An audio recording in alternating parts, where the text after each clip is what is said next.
how to use Bank of America digital card. Now, those are also called digital wallets, and there are two types of different digital wallets. Now, there are digital wallets which we can use to make or pay for in-store purchases. As you can see here in the picture, we can hold up our phone next to the terminal and it's going to act as a debit/credit card. Now that's the first digital wallet which we can use. Now for the steps here, we will need to add our Bank of America cards to the digital wallet. Then we'll have to look for the contactless symbol in stores. It's how you know where to pay, and we'll simply have to hold up our phone to the symbol and it's going to pay for the transaction.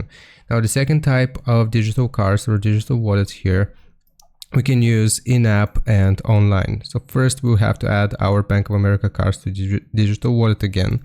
Then we'll have to shop, so just look for preferred wallets logo at checkout, and when you're ready to buy, simply click and log in with your ID to pay.